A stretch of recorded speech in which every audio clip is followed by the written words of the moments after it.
Hey guys, Morgan here. This case involves a criminal and victims who are from Austria and they speak German and they have German names. I am not fluent in German and I don't know how to pronounce half of the names and words. So if you happen to speak German and I mispronounce these words, my apologies. If I were fluent in German, I would absolutely pronounce it correctly. So thank you for your patience. And now enjoy this episode of the Human Monsters Podcast.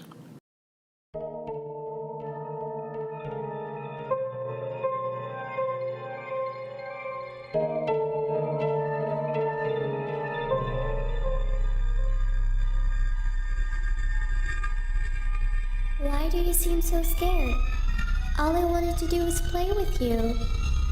Please come and play with me. I am so lonely. You're not afraid of the dark, are you? Don't be afraid. Come with me. I will show you where I play hide and seek. Do you want to play hide and seek? You hide, and I'll find you.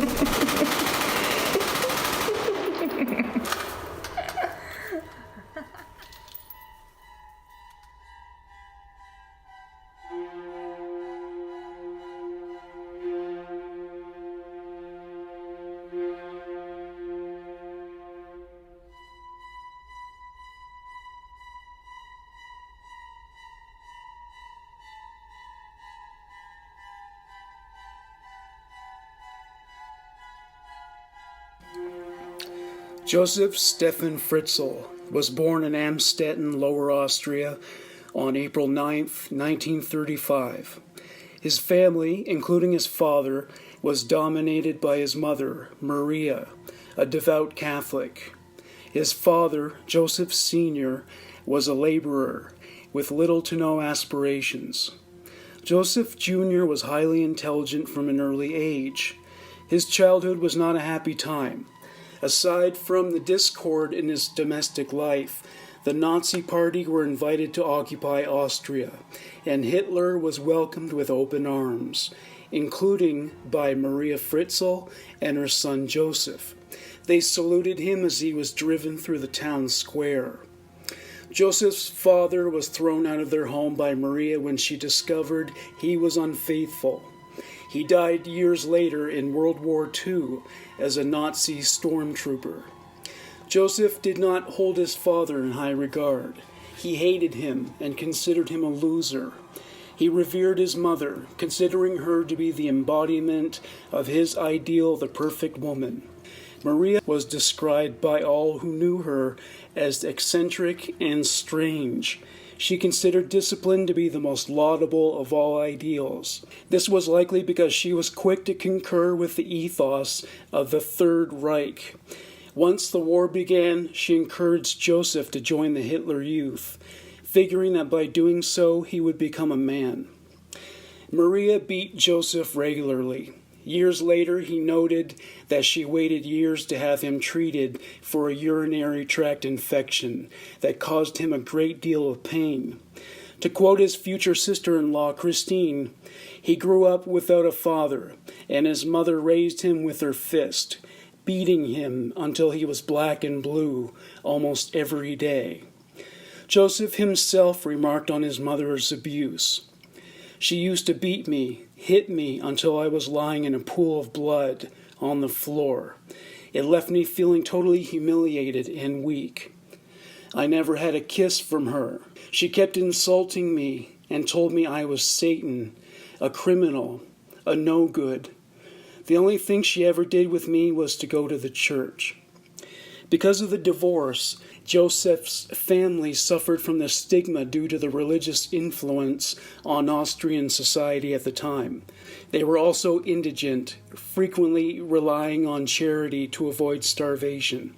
Joseph did well in school due to his high intelligence. He was unpopular, and due to his lack of social invitations, he spent much of his free time reading. His mother eventually found a job, and the income improved their standard of living. Despite the abuse she subjected him to, he still considered her to be, quote, the best woman in the world. He believed that the beatings were for his own good and would prepare him for adult life. He has described himself as an, quote, alibi child, meaning that his mother only conceived him to prove to his father that she wasn't barren. He has also said that he has an evil streak within him that he fought to suppress. Ultimately, he wasn't always successful at fighting it, and when he accommodated its whims, a heavy price was paid by others. Some have speculated that his relationship with his mother may have included sexual impropriety. He has denied this, but has admitted that he had sexual fantasies involving Maria. He summed it up with this statement: "It's complete rubbish to say my mother sexually abused me. I suppose you could describe me as her man, sort of. She was the boss at home, and I was the only man in the house." After graduating from an electrical engineering course, he obtained employment in the town of Linz. He and Maria moved there. He began a position at a company called Vost in 1951, at the age of 16. He was reputed to be a hard worker and brilliant engineer. In his 20s, he frequented bars and was well received by the women he met. He rarely dated any, fearing that Mary would not approve. He compensated for his lack of sexual contact with indecent exposure. He exposed himself to women in the forests of Linz. It was a power trip for him. At night, he would drive his bicycle around town, indulging in voyeurism. Something was emerging from deep within him that he would later describe as a volcano, and it demanded eruption. His hold on this impulse began to slip. Eventually, these activities would attract attention from the police. 1956. Josef Fritzl, 21 years old, moved back to Amstetten. He met, dated, and decided to marry a 17-year-old girl named Rosemary. She was naive with little education. Intellectually, they were ill-matched, but she was submissive and he could dominate her, so he was happy with his choice. She found his intense and domineering masculinity appealing and lived under his thumb for over 50 years. Joseph announced his intention to have a large family, feeling that this was another way to endow him with power, prestige, and privilege. Rosemary did not object. Soon after they wedded, she became pregnant with their daughter Ulrika, who was born in 1958. They had 6 more children over the next 13 years. Joseph left the nurturing to Rosemary. He handled the discipline, which he delivered with his fist. Rosemary's family didn't trust Joseph. They felt he was cruel and given to exploitation. To quote Christine, "I always hated him. When Rosemary married Joseph, she was only 17. She was at his mercy." A year later, Joseph was arrested for indecent exposure. By this point, his record of sex offenses had tainted his reputation in Linz. To quote retired Linz police chief Gerhard Marwan, "We recorded Fritzl as an exhibitionist." He received coverage for these offenses in a local newspaper, which described him as being, quote, "no stranger to the Linz police," with, quote, 2 other relevant offenses, once for exhibitionism and the other time for attempted rape.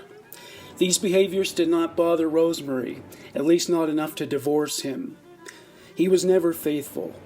During a 3-year period spent in Ghana and working on radio installations, he frequently had casual encounters with local women. When he returned to Amstetten, he frequently spent the night at the home of Rosemary's parents. He would arrive there late at night after a jaunt of spying on women. It was at this point that exposing himself to women would no longer satisfy the dark sexual urges he felt. On April 16, 1966, Rosemary gave birth to their 4th child. Elisabeth was her name, and she was remembered as a beautiful and affectionate baby. Joseph felt more attached to her than to any of his other children. The attraction had some unwholesome overtones, however. He became obsessed with her when she was a toddler. His pet name for her was Lisel. He adored her with her thick red hair, high cheekbones, piercing eyes, and angelic smile. She reminded him of his mother. She would grow up to become the most physically beautiful of his 4 daughters, and he lusted after her. While perceived by outsiders as a normal, God-fearing husband and father, Josef became a tyrant around the household. Any dissent, even of the verbal variety, would incur his considerable wrath, and he would beat the offender with his fists. Summer 1967. Josef Fritzl's sex drive became more and more insatiable, and his sexual behavior became reckless. He spied on women like never before, hiding out in bushes. On September 4th, his voyeurism turned violent. He tried to drag a young woman into the Linz Ebels woods to rape her. She fought back and escaped. Weeks later, he raped a 20-year-old woman. She was terrified and embarrassed about reporting him to the police, and refrained from doing so for 40 years. October 6th, Josef Fritzl climbed through the kitchen window of a woman's home around midnight. He took a large knife from a drawer and wrapped it in a dishcloth and snuck into her bedroom. At knife point, he raped her violently. She was a 24-year-old newlywed whose husband was working a night shift. The woman recounted her experience in a newspaper interview in 2008. I felt the bedclothes being pulled back. At first I thought it was my husband coming home, but then I felt this knife being pushed against my throat. He pushed it against my neck and said, "If you scream, I will kill you." Then he raped me. I will never forget those eyes. As he walked out of the bedroom, he threatened to return and kill her if she reported the incident. He was arrested for this offense 3 weeks later. Under interrogation, he confessed. Of course, it would have been difficult to convince them of his innocence as Linz's premier sex offender with a lengthy paper trail. There were other consequences beside the legal prosecution. There was a headline newspaper story about the rape that went, "Father of 4 exposed by police as vulgar sex offender. Came through the window. Threatened woman with death." He also lost his job. Things got worse a few months later when he was sentenced to 18 months in prison. Christine commented on this turn of events. "I was 16 when he was locked up, and I found the crime simply disgusting, not least because he already had 4 children with my sister. I deeply despised him for that. He was born a criminal, and he will die a criminal." Josef was asked in 2008 why he raped the nurse. His response, "I do not know what drove me to do that. I always wanted to be a good husband and a good father." During his time in prison, Rosemary was loyal to her husband. Her family implored her to take the children and leave him, but she refused. Despite the public humiliation, she carried herself with dignity. When Josef was released in 1969, he was hired by a construction company in Amstetten. Though they were well aware of his sexual offenses, he had a reputation for being a genius in his field, and they felt they couldn't pass up the opportunity to employ him. His superiors may have made peace with this decision, but his co-workers were considerably more uneasy. One female employee told a German newspaper that she was opposed to his hiring and warned her children to stay away from him. He developed a stellar reputation at his place of work and was even promoted.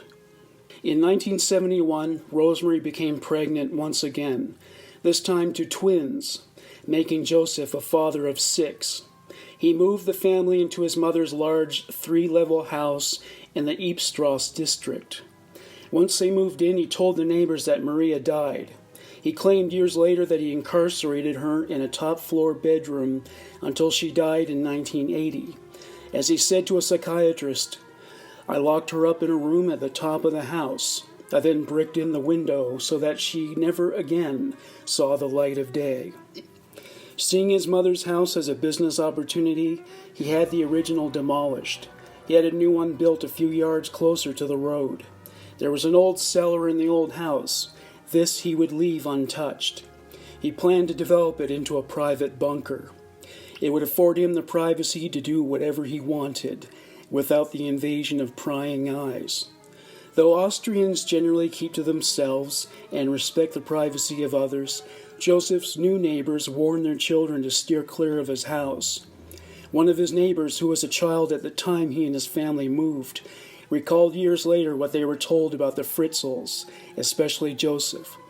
I was only 10 at the time, but I remember how we children were afraid to play near his house because of the rumors that he had raped a woman and spent some time in jail for it. Josef accepted a sales position with a German company, and he sold industrial machines all over Austria. He enjoyed playing the part of a big shot, driving a Mercedes and wearing expensive suits. He was highly persuasive and successful in this capacity.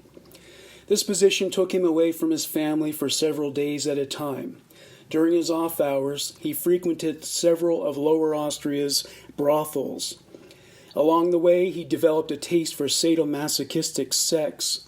His demands in this area became too extreme for the women who worked at these establishments, and they became too afraid to serve him. He also instilled fear in his family. He ran his house like a military boot camp. His children were required to address him as Sir. He imposed curfews, demanding they come home directly at the end of school. If they ever disobeyed him, he would punch them until they were black and blue, carrying on the cycle of abuse his mother initiated. Christine recalls the effect this treatment had on his children. He behaved like a drill instructor with his children. They had to stop whatever they were doing and stand still when he would enter the room, even if they were in the middle of some game.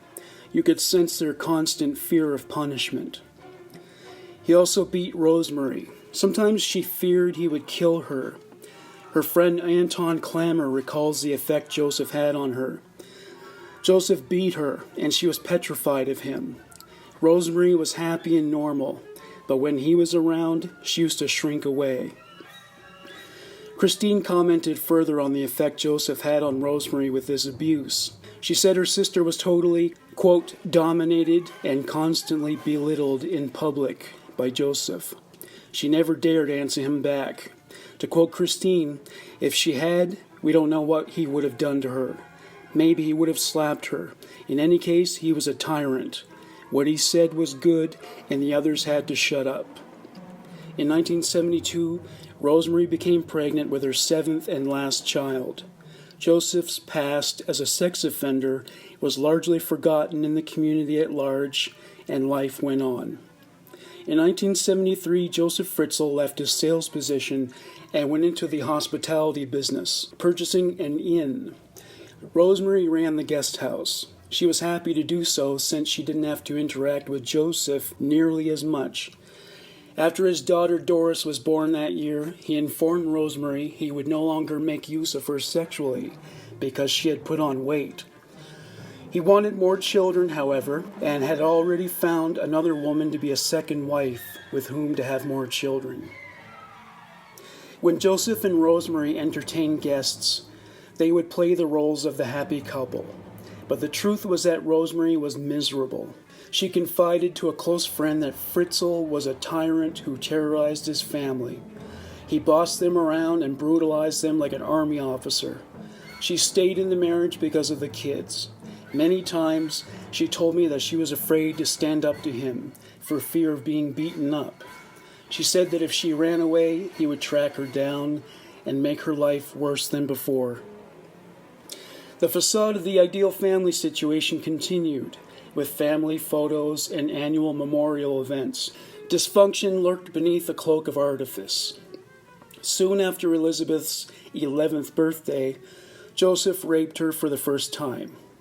She was so traumatized by the incident, she couldn't bring herself to talk about it.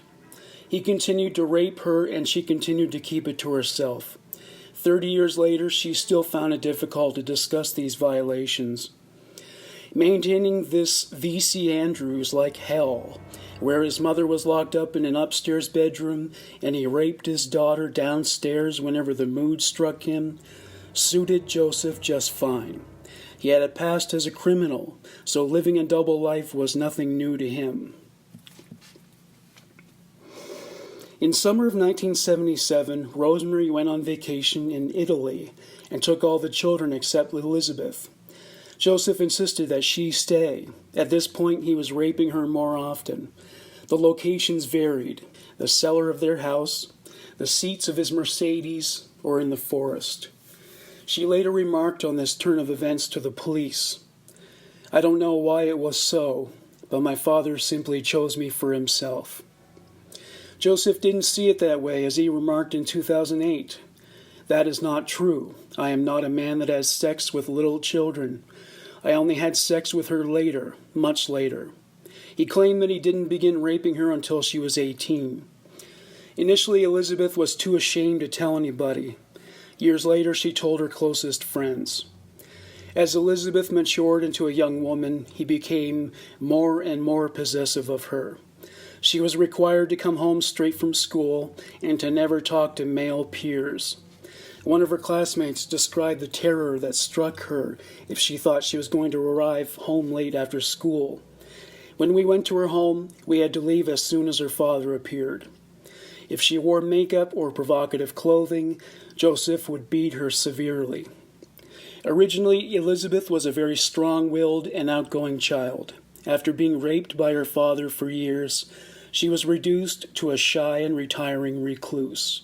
A friend by the name of Paul Horror, who visited the Fritzl home several times during these years, recalls Elisabeth's temperament at the time. "I remember that Elisabeth as a child was very withdrawn and shy. I got the impression Josef did not like her very much." Paul once witnessed Elisabeth receiving a beating from Josef, as he recounts. "He used to beat her a lot more than the others. She used to get a slap for every small thing. That paled in comparison to what he did to her when he demanded she submit her body to him so he could satisfy his sick sexual desires. He now considered her to be his personal property, as if she were an object with a title deed." It was in 1978 when Josef came up with the idea of building a dungeon in his cellar. The idea was to incarcerate Elisabeth there permanently. That way she would become his sex slave, and she could never escape from nor report what was happening. He spent the next 6 years building it, and he obsessed over every minute detail. He was an engineer who worked in construction, so he understood how such a thing is done properly. It was to be a room where he could reign like a king. There would be plumbing, ventilation, and a kitchen, electricity, and soundproofing.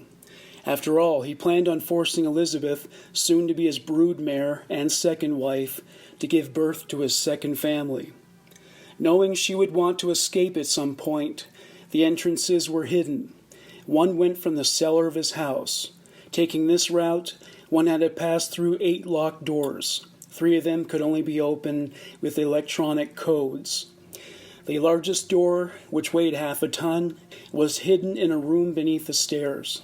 The second entrance could be accessed through a secret door that was situated at the end of his garden. It took him 6 years to build that cellar. He did all the work himself and even planted extra foliage to further conceal that area from the view of his neighbors.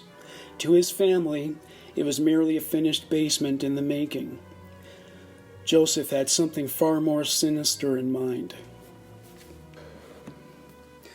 During this time, Josef continued raping Elisabeth. She was growing into an attractive girl, and he was aware of the inevitability that her male peers would take an interest in her. She knew her father would not approve, and this certainty took its toll on her mental health. Her friend Krista knew little about Elisabeth's relationship with her father, but she knew he was strict. As she related, her father would not allow her to go anywhere. She was a very quiet girl and never complained. Krista does remember that a change came over Elisabeth around the time when the sexual abuse began. To quote Krista, Elisabeth became very sullen and withdrawn. She wasn't allowed out in the evenings or to invite her friends home. We laughed and talked about boys, but Elisabeth never did. I remember thinking at the time that was strange, and now I realize why. She remembered that Elisabeth was required to return home at least a half hour after classes were finished for the day. She could tell Elisabeth dreaded the return home after school. Krista always wondered why this was so, but Elisabeth was tight-lipped.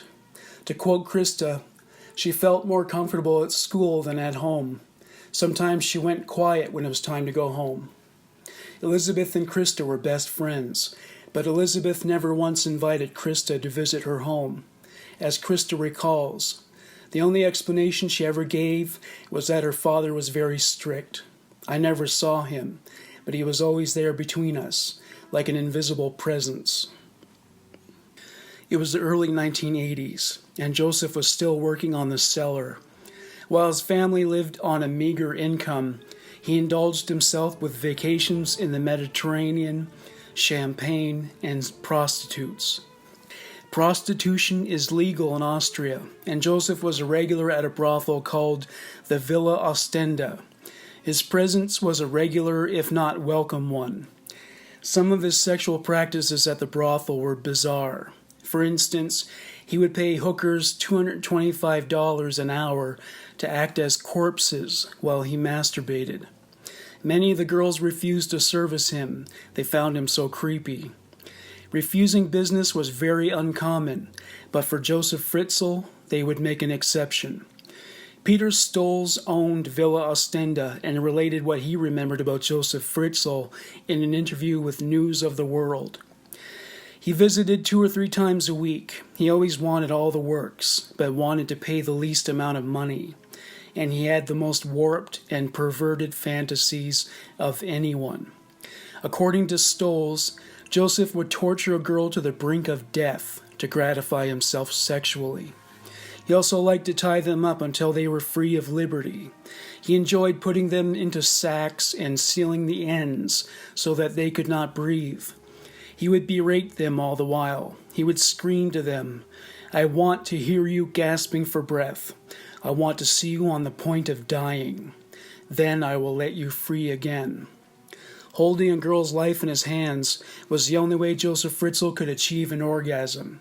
To quote Stolz, he had a god complex that was out of control. He was extremely perverse and needed to torture in order to be sexually satisfied. He also liked to indulge in rape role play. He would order the girl to tart herself up with heavy makeup, including scarlet lipstick. Following this, he would hunt her down and rape her. As Stolz pointed out, he insisted that the rape had to be real. Sometimes he would go for a role reversal and have a prostitute beat him savagely until he was brought to a climax. Christoph Flugel was Villa Ostenda's bartender at the time. He remembered Josef Fritzl well, and not just because of his refusal to tip. To quote Christoph, he was bossy with everyone. If he liked a girl, he would order champagne for her, but after a short while, he would start behaving like a headmaster with pupils, saying things like, "Sit straight," or "Don't speak nonsense." Such behavior is unusual in sex clubs. You go there to relax and have fun. Due to his increasing investments, Josef was making more money, but he didn't feel entirely secure about his life. Elisabeth was growing into a very beautiful girl, and his fear that one of her male peers would snatch her up continued to worry him. To quote Krista, "She was so pretty. She could have had boyfriends, but she never did. She just sat quietly and no one noticed her. Unlike the other girls, she never talked about getting married or having children." Another of Elisabeth's classmates once spoke of how Elisabeth and her siblings were terrified of their father. To quote this friend, "He didn't slap or spank them, he hit them with his fists. Her brother once told me, 'The pig will beat us to death one day.'" One of Elisabeth's brothers was so scared of Josef that when he heard his key turning in the front door's lock, he would hide in a corner of the front room and wet his pants. Rosemary wasn't very happy with Josef either by this point. As she said to a friend at the time, "My marriage is made up of quarrels and arguments. We haven't had sex for a very long time, though I'm happy when he doesn't touch me. Her friend Roswitha Zmug referred to their marriage as a complete sham. To quote Roswitha from an interview with London's Sunday People newspaper, the marriage was over. There was a coldness between them, and they couldn't even talk to each other. Fritzl would just sit in the bar all day, ogling women and grinning, as if he had no cares in the world, while she ran around doing all the work. Nobody reported Josef for physically abusing the children. It was normal in Austria during the 1960s and 1970s for fathers to discipline their offspring in that fashion, especially in Lower Austria. Indeed, Josef adhered to the patriarchal traditions of Austrian fathers. He used a technique called Scheitelkagnen, which was a holdover from the Austrian-Hungarian Empire. A disobedient child would be forced to kneel for up to an hour on a jagged log until it drew blood. If this didn't appeal to him at the time, he might pour rice onto the kitchen floor and make the child stand on it in their bare feet with their arms stretched out, balancing a heavy book. When they grew weak and fell to the floor, Josef would whip them.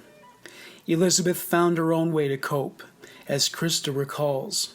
Elisabeth learned to take the beatings, to pull herself together when the pain was unendurable.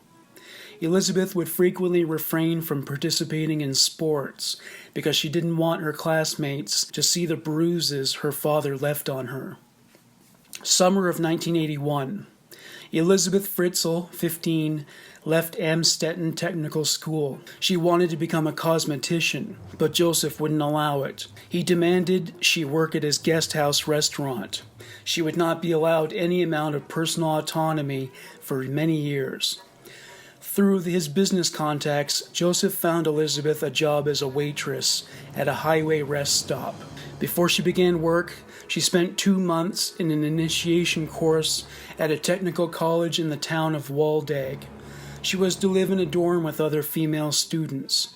This was hardly ideal in Josef's mind, but he allowed it. It was a relief to Elisabeth. Josef was an oppressive presence, and she was also glad to be free from the constant sexual abuse. She hoped he would allow her to live this way permanently. She became close with some of the other students. She even told them about the ways in which Josef abused her. This freedom was fleeting, and after the 2 months were up, she went back to her father's house and started her job at the restaurant. She adopted a cheerful face for her customers to mask the pain she wrestled with inwardly. The 15th anniversary of Josef Fritzl's rape conviction was in 1982.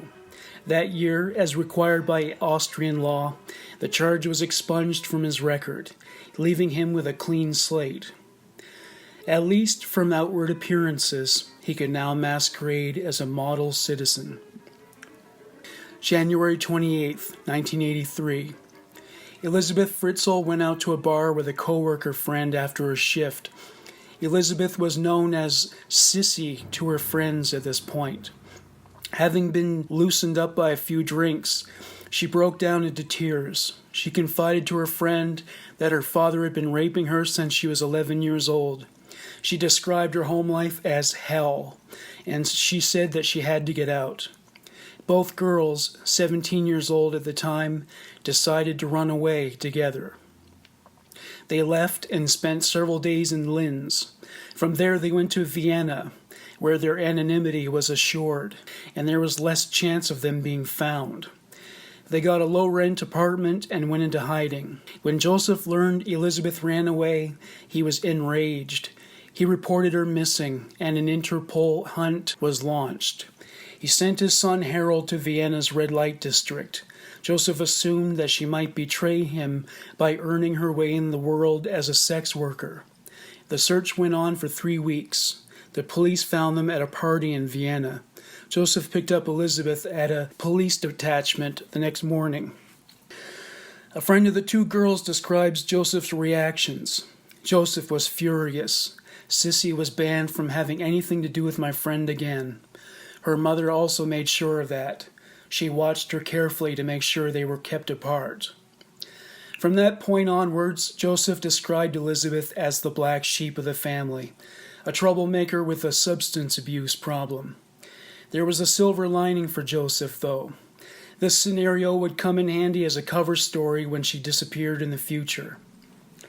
For a few weeks after Elisabeth had returned to the house, Joseph didn't abuse her, at least not sexually. Eventually, he would give in to his urges, and she would suffer these tortures as before. She was looking to the future. She was to undergo further training in hospitality and would leave home to work as a chef. She planned on never seeing her father again. Over the summer, she worked as a waitress. Her colleagues remember her as a troubled girl with a drinking problem. A co-worker named Heidi told News of the World, "Sissy was the wildest party girl I have ever met. She was always sneaking out the window of our dorm at night to meet up with boys, and then she would stay out all night drinking, dancing, and having fun. Her drinking and late hours affected her work performance. To quote Heidi, she partied hard and worked as little as she could. She could down more beer, schnapps, and wine than most. Her behavior spun out of control, exasperating her boss. He threatened to fire her if she didn't calm down. Heidi recalls Elisabeth's reaction. I'll never forget the sudden change in her. She burst into tears. She told me, if they really send me home, I will run away immediately, because I cannot stand being at home anymore." Elisabeth quit drinking and returned to her old job in Amstetten. Josef Fritzl's basement was finished in 1983. He included every modern amenity of living except windows. He told planning inspectors that it was a nuclear bomb shelter, and on July 26th, they gave their stamp of approval. Joseph would spend another year finishing it off. April 16th, 1984. It was Elisabeth Fritzl's 18th birthday. She was full of hope for the future. The completion of her 3-year catering course was drawing near, and she was making plans to move in with her sister Ulrika. Most of all, she was looking forward to severing all ties to her father, forever. During the preceding few months, he was less domineering toward her than usual. He even allowed her to spend some time in an apartment away from home. She made some new friends, and with them she went to bars and discos. She also started drinking again. Joseph's nightmare came true when Elisabeth began an intimate relationship with a boy she met in the catering course. He eventually moved away and she was heartbroken. It was her first sexual relationship that wasn't based on abuse and amorality, and it slipped through her grasp. The scars her father left on her soul from all the years of rape would remain indefinitely. Though Joseph hardly approved of Elisabeth's hard partying lifestyle, he knew he could use it to his advantage for his cover stories, so he let it slide. Even when he gave her freedom, it was always self-serving. In early June, Elisabeth went to Waldeck to take a 2-month catering course. She fell in love with a male student named Andreas. Due to all the post-traumatic stress associated with being raped by her father, she could not bring herself to be physically intimate with her boyfriend. Her father stole the experience of healthy, normal lovemaking from her. She didn't tell him about the sexual abuse, but she did tell him that her father was controlling and abusive. The last night they were together, she learned she had failed one of her exams. She was devastated, as this put her chance of landing a job in Linz in jeopardy. She drank heavily and told her boyfriend they would sleep together the next day after the rest of the students left. This was not to transpire. The next day, Joseph and Rosemary showed up unexpectedly. They brought Elisabeth back to Amstetten. Elisabeth told her boyfriend she had to go with them and that she would keep in touch through written correspondence. Andreas commented on what transpired in the presence of her father. I wasn't allowed to see her out because her father was not supposed to see me, and she would have been in trouble if he did. I kissed her goodbye and I said I would be down to Amstetten to visit her, but she was worried about her dad. He was outside waiting in the car, and she feared that if he found out about me, she would be punished. Andreas never saw her again.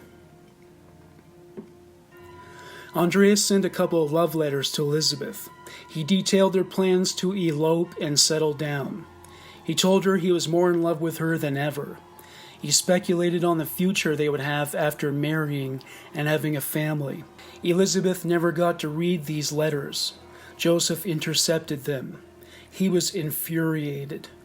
He was annoyed by her newfound sense of independence. He now knew where this came from. The thought of another man touching her boiled his blood. His control over her was slipping from his grasp, and he was determined to prevent that from happening. By mid-August, Elisabeth was concerned. Andreas promised he would write her.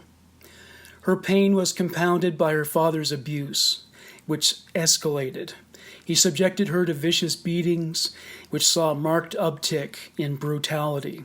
She was no longer allowed to leave the house except to go to work. She also could not go out with friends to the disco. Josef made things unbearable for her at home, and she decided to run away. A school friend named Alfred Dubinowski recalled what she told their circle of friends. Sissy had told someone in our group that she had had enough and couldn't stand it anymore at home, and that her father had beat her and had hurt her. She said she was scared of him. August 28, 1984. Just before 9 a.m., Josef walked into Elisabeth's room. He asked her to help him move a heavy steel door downstairs. She agreed to do it. She followed him down the 3 flights of stairs to the workroom. When they reached the entrance to the cellar, he asked her to help drag the 600-pound steel and concrete door into position so he could seal it off. With no warning, he pushed her into the cellar. He grabbed the back of her head with one hand. He used his other hand to smother her face with a handkerchief soaked with ether. She tried with all her might to fight him off, but Josef was too strong for her. She lost consciousness and fell to the floor. He handcuffed her. He dragged her through a lengthy corridor with 7 doors. Once he brought her into his dungeon, he threw her onto a bed in the middle of the floor. As she later told police, "He pushed me into this little room, tied me up, and somehow kept me quiet. He raped her over and over and over until he was too tired to carry on. When he left, he turned off the light, leaving her in a pitch-black prison, locking 8 doors behind him." Elisabeth woke later in the dark. She found herself handcuffed to a metal pole. As she came out of a drug-induced fog, she realized she had been imprisoned there by her father. Before long, Josef appeared and threw her back on the bed. He raped her several times in a frenzy. She was terrified and screamed loudly, but the basement was soundproofed, so nobody could hear her. The tortures he subjected her to were described by a detective years later. What followed was unimaginable brutality and sadism. He raped, drugged, and tortured his daughter before leaving her manacled to the wall. He left her a bowl of food before he went. She screamed until her throat was raw. She banged on the walls with all her strength. Nobody in any direction heard her. He returned 2 days later. He left her with more food and raped her again. She tried to fight back, but he pounded her mercilessly with his fists until she was too damaged to resist.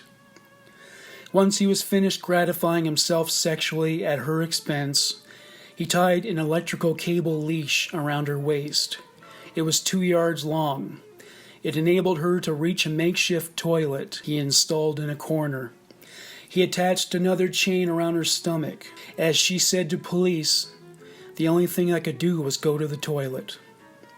She continued to fight him over the next 9 months, until he gradually wore down her will, and she gave up resisting him.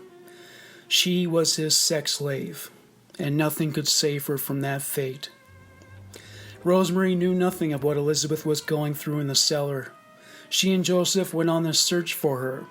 Josef told police that she had likely run away as she did in the past. The first few weeks of life in the dungeon presented many obstacles to adaptation. It was dark, humid, and had a low ceiling. The ventilation system he installed didn't provide enough oxygen, so she was constantly tired and lethargic. He raped her multiple times each day. He would give her scraps of food afterwards. If she hadn't submitted to the sexual assaults, he would have withheld the food. She told police she, quote, quaked with fear every time she heard the sound of the electronic sliding door opening. It could be nobody else but Josef. The whole thing was a game to see how much time and effort would be required to break her spirit. He raped, tortured, and forced her into doing his bidding for so long that he got his way. By the time mid-September rolled around, Elisabeth no longer fought back and allowed Josef to rape her as much as he wanted. He would have done it anyway, but this way he didn't beat her black and blue every day. One day he came in with a pen and paper and ordered her to take a letter, which he dictated. It was dated September 21st, 1984. She was to write to her parents, letting them know that she ran off with a friend to join a religious cult, and that she didn't want to live at home any longer. One line was, quote, "Don't look for me," asking that they respect her decision to live her own life, or else she would leave Austria forever. Josef was the addressee. He mailed it from another part of town. When it arrived, Rosemary read it and was relieved to know her daughter was still alive, somewhere. Josef brought the letter to the police and filed a missing persons report.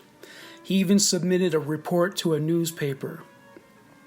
He was highly dedicated to the task of convincing people he was devastated about her disappearance. He went to the police station to complain they weren't doing enough to find her. He did emotional interviews for the media. Elisabeth's friends were skeptical about the notion that she ran away to join a cult. To them, it just didn't sound like something she would do. The rest of the family launched their own investigations, completely unaware that Elisabeth was down in their basement in the dark, with the only interruptions to her incarceration the visits her father made to rape and feed her every 2 or 3 days.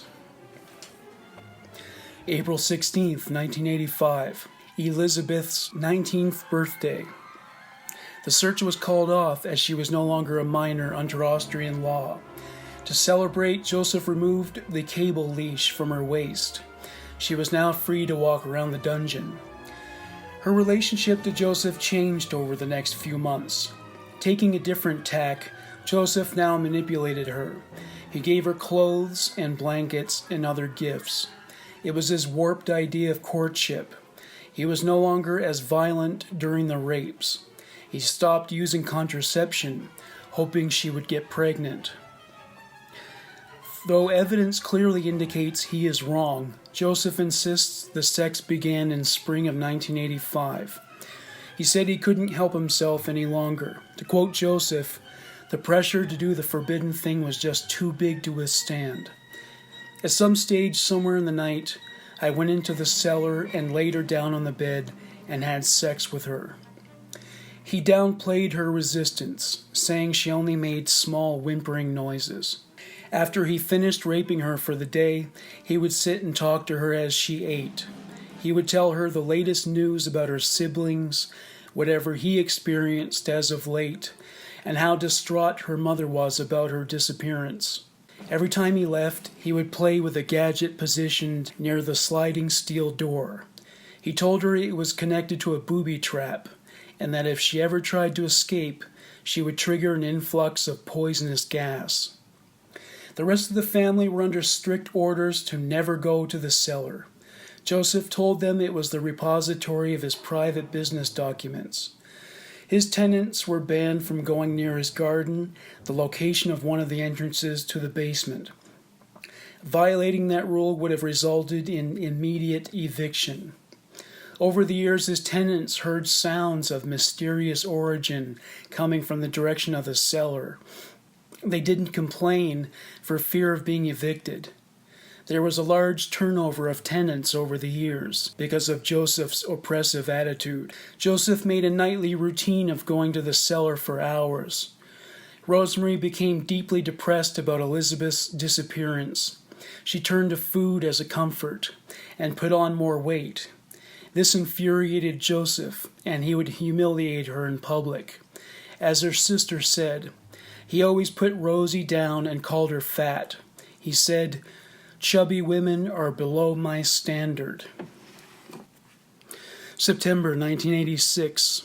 Elisabeth became pregnant with Joseph's child. She became depressed. She had a miscarriage at 10 weeks. Instead of feeling relieved, she considered suicide. She didn't get any sympathy from her father. He disposed of the fetus without a trace of emotion. He blamed her and punished her by turning out all the lights in the dungeon. At one point, Joseph went on vacation to Thailand to take advantage of its sex-related tourism industry. He left frozen food for Elisabeth to eat while he was gone.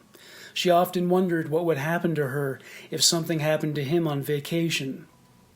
While in Thailand, he was observed on the beach walking hand in hand with a 16-year-old rent boy. Word spread among those who knew him there that he had paid many visits at night to an area known as Boys Town, one of the red light districts.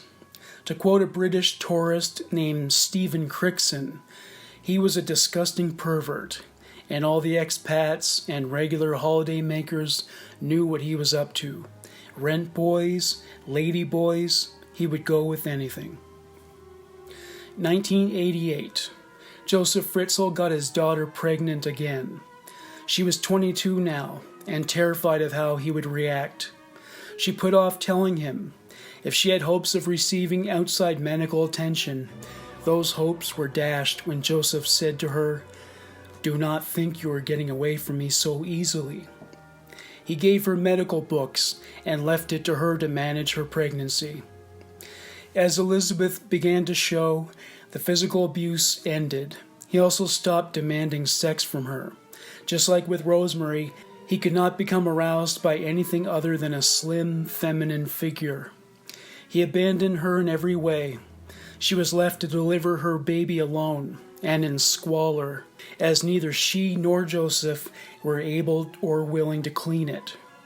There was a significant risk of infection to the baby and herself. Despite the risks, Elisabeth delivered her father's baby by herself. She even cut the umbilical cord somehow. It was a girl, and she named her Kirsten. She was inspired by her maternal feelings to develop a newfound determination to survive. No records were made of the birth for many years, but Elisabeth wrote down her date of birth on a scrap of paper for future reference. 10 days after the birth, Joseph returned to the cellar to see the child, who was both his daughter and granddaughter. He informed Elisabeth that it was the beginning of their new family. He also told her she was his new wife, and that she was expected to bear more children for him. He spoke of this with pride, feeling joy at starting what he called a, quote, second proper family, unquote. It is well known that babies conceived through incest are at risk of suffering from health problems due to inbreeding. Whether or not this was the case, Kirsten certainly suffered from her share of illness. She had cramps, epilepsy, and would go into screaming fits. It was hardly an ideal environment for a child to grow up in, with a poor ventilation, low ceiling, nutritionally bankrupt diet, and lack of sunlight. Soon after Kirsten's birth, Joseph went back to raping Elisabeth, and with the baby nearby, no less. Kirsten would become accustomed to this sight throughout her childhood. To quote a police investigator, all he cared about was satisfying his lust and keeping the terrible secret of his hidden family. Following Kirsten's birth, Fritzl granted Elisabeth more freedom within the confines of the dungeon, but he warned her that if she tried to escape with the baby, he would turn it into a gas chamber with fatal consequences for them both. 2 months after Kirsten was born, Elisabeth was impregnated by her father again. As before, when she began to show, he abandoned her, and she was forced to endure pregnancy and birth alone, like a wild animal. At some point in late 1989, she gave birth to a boy named Stefan. She wrote down the date of birth on a scrap of paper and put it away. 1990, the cellar became even more squalid and unsanitary. It was dark, dank, and infested by rats. 1991, Elisabeth became pregnant by her father for the 4th time. In August, she gave birth to a girl she named Lisa. It was becoming cramped in the basement, with Elisabeth and the kids taking up so much space. Josef found it hard to move around down there. Elisabeth begged him to find more room for them down there, so that they would not witness him raping her. 1993, Josef initiated a project to expand the space in the dungeon, with a new passageway and separate rooms for sleeping, cooking, cleaning, and a rubber-padded cell designated as a space in which to rape Elisabeth. This time he would not do the legwork himself. Elisabeth and her children, once they were old enough, would do all the work. He didn't even give them shovels or pickaxes. They had to dig it out with their bare hands. It took almost 10 years to complete construction. Most of Elisabeth's time was devoted to digging out dirt with her bare hands. Josef would come down every few nights to collect the dirt and deposit it in his garden. It was hard, exhausting work. To make matters worse, there was still inadequate oxygen in the chamber, and it was intensely hot in the summer. Elisabeth soldiered on for the sake of her children. A few months after Lisa's birth, Josef decided to move her upstairs. He found out that the Austrian government would give him a lavish grant for adopting her. May 19th, 1993. Josef went to the cellar to inform Elisabeth that he was taking Lisa upstairs to be raised by him and Rosemary. Elisabeth was devastated. She was given no say in the matter. Josef had her dictate a letter. It went as follows. Dear parents, I hope that you are all healthy. You will probably be shocked to hear from me after all these years, and with a real live surprise, no less. I am leaving you my little daughter Lisa. Take good care of my little girl. She went on to write that she was still living with the cult. She also mentioned having a daughter named Kirsten and a son named Stefan. She said they did not approve of her having more children. She went on. I breastfed her for about 6.5 months, and she now drinks her milk from the bottle. She is a good girl, and she eats everything else from the spoon. I will contact you again later, and I beg you not to look for me, because I am doing well. It would be useless, and would only increase my suffering and that of my children. Neither are too many children or education desired there. Josef was charitable enough to allow Elisabeth, Kirsten, and Stefan to kiss Lisa goodbye. Josef packed Lisa in a cardboard box and brought her out of the cellar, where she was exposed to daylight for the first time in her life. Josef brought the box into the house to show Rosemary, claiming that it was dropped there with a note from Elisabeth. After a DNA test confirmed a genetic link, the Amstetten Youth Welfare Office granted temporary custody to Josef and Rosemary. To quote a report by a welfare officer, Mr. and Mrs. Fritzl have recovered from the initial shock. The Fritzl family is taking loving care of Lisa and wishes to continue caring for her. Throughout the next few years, social workers visited the Fritzl house over 20 times and always reported that there was nothing suspicious about the family. They noted that Josef was never present during the inspections, but they didn't see that as incriminating. Lisa was officially adopted by Josef and Rosemary on May 20th, 1994. Josef collected the financial recompense for adopting Lisa. He received $23 a day in child care benefits. He was also issued $230 a month in family benefits. He was disappointed to learn that he would have been entitled to $1,500 a month if he had fostered her instead. Rosemary enthusiastically devoted herself to Lisa's care, and Lisa's health improved dramatically. Elisabeth's health wasn't doing nearly as well. After living in a dark, dank, filthy dungeon for 10 years, she suffered from anemia and vitamin deficiency. Her teeth were overcome with decay. She became concerned about what the lack of sunlight was doing to Kirsten and Stefan, who were 6 and 5 years old respectively. She asked Josef for vitamin D supplements and an ultraviolet lamp. She was concerned that they were developing rickets because of the lack of exposure to sunlight. Josef agreed to provide the lamp and the vitamins. According to a physician by the name of Dr. Laszlo Rastagi, who was interviewed for the source material of this episode, primarily sensory deprivation acts on the central nervous system. The lack of daylight causes loss of sense of time, creating inappropriate sleep patterns. This leads to a lack of proper sleep, fatigue, headaches, tiredness, dizziness, and inappropriate coordination.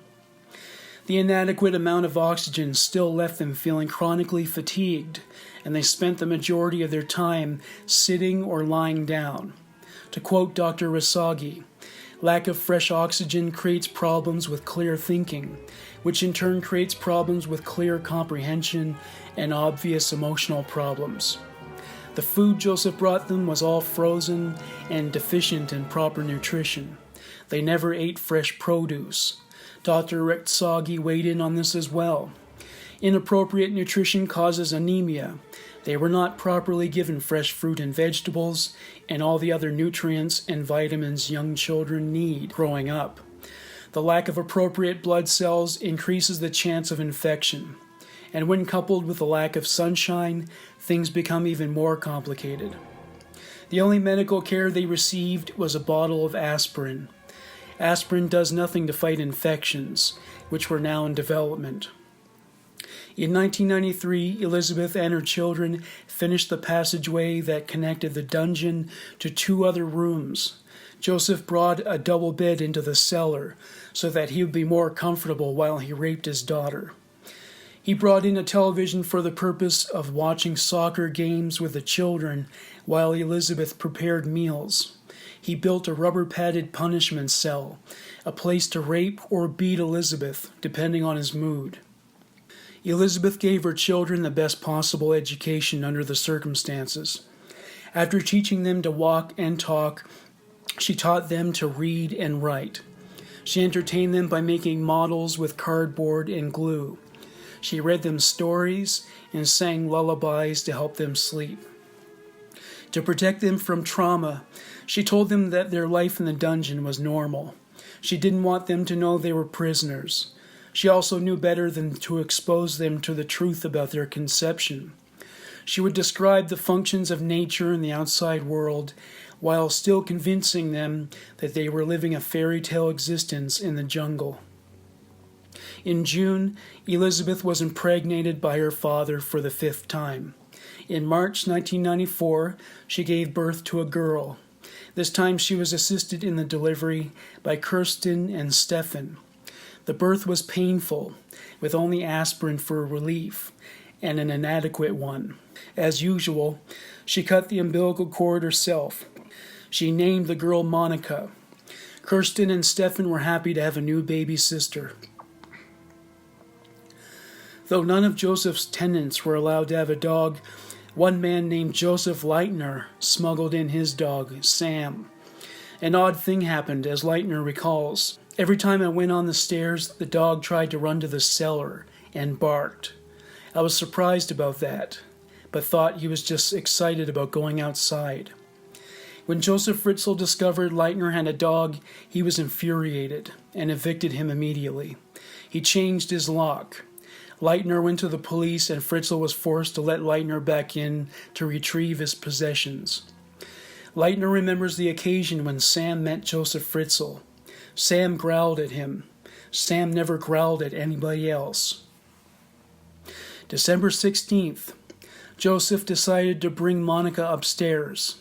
Though it was heartbreaking for Elisabeth, it was technically in Monica's best interests. He dictated a letter for Elisabeth to write, which went as follows. I'm really sorry that I had to turn to you again. I hope Lisa is doing well. She must have grown a bit by now. Monica is now 9.5 months old. She was breastfed for 7.5 months.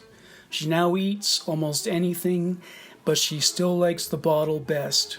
The hole at the teat has to be a little bigger for her. He confiscated the baby from her mother and brought her out of the cellar.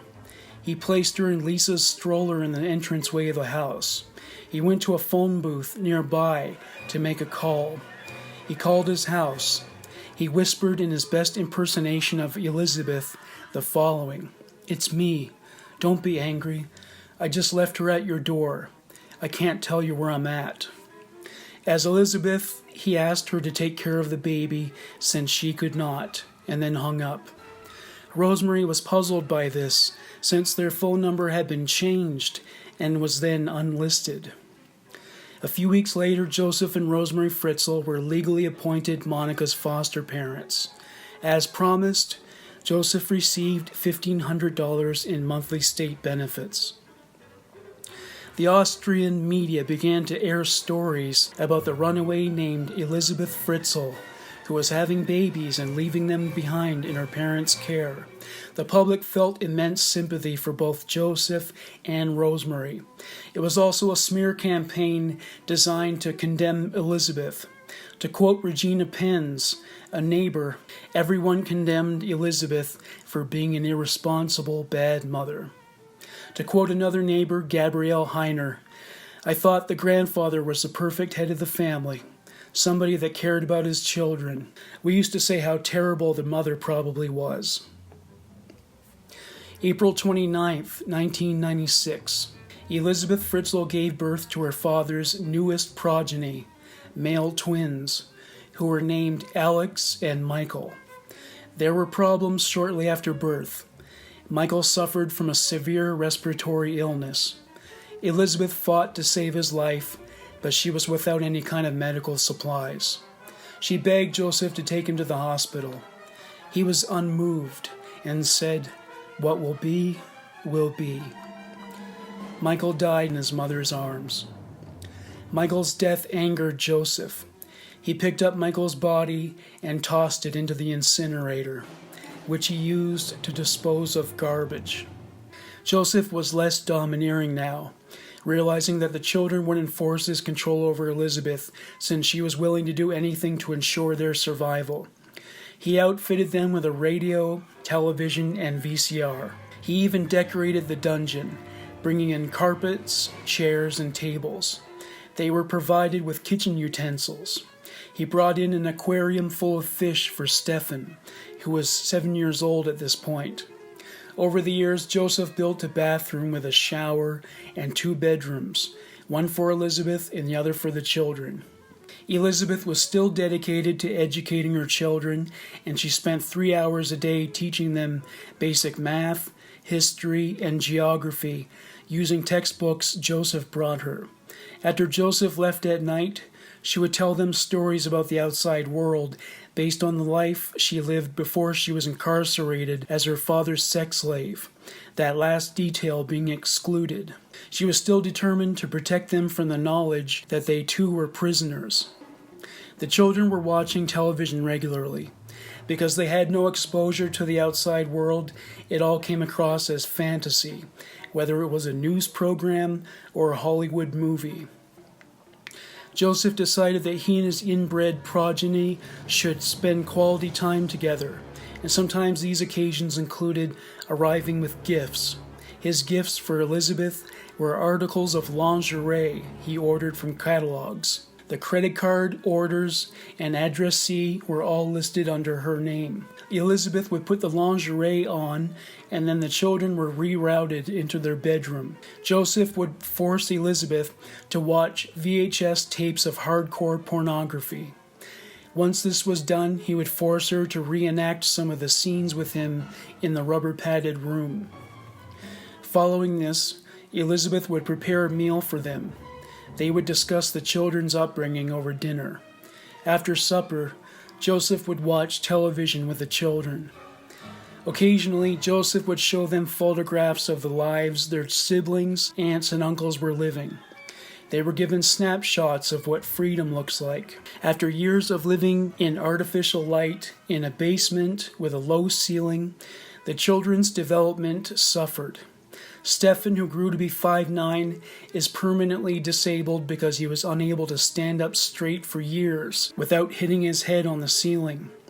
The sensory deprivation and vitamin deficiencies left them with weakened immune systems.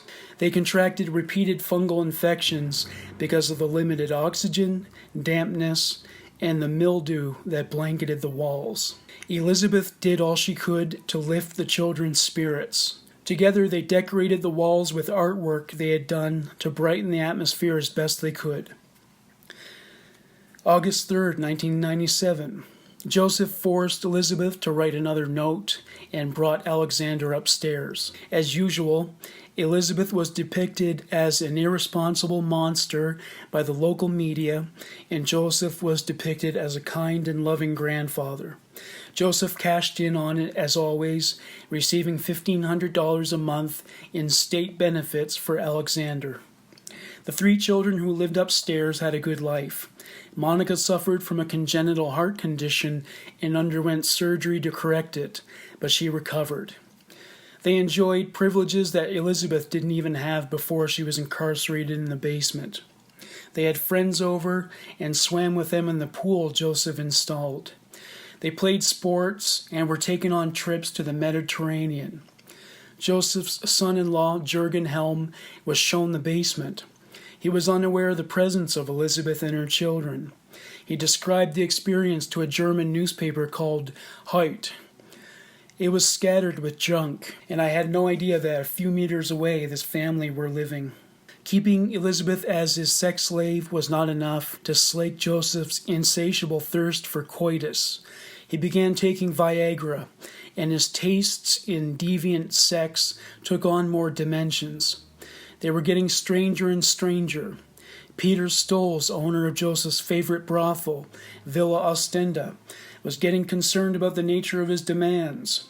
One of the girls told London Sun newspaper that he would tie her to a cross with manacles in the dungeon area. She described him as angry and violent, often punching her throughout the sexual act.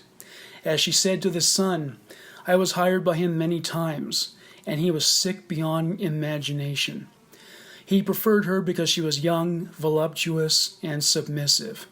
She recalled other tales of Josef and their sexual interactions. "I had to call him teacher, and was not allowed to engage in conversation with him. He would pay to have sex inside the brothel dungeon, which I hated. It was dark and sinister, but his favorite place. Once I asked him about his family, and he told me, 'I have none.' I thought he was a lonely man." Alex, Monica, and Lisa felt their own loneliness, believing their mother abandoned them.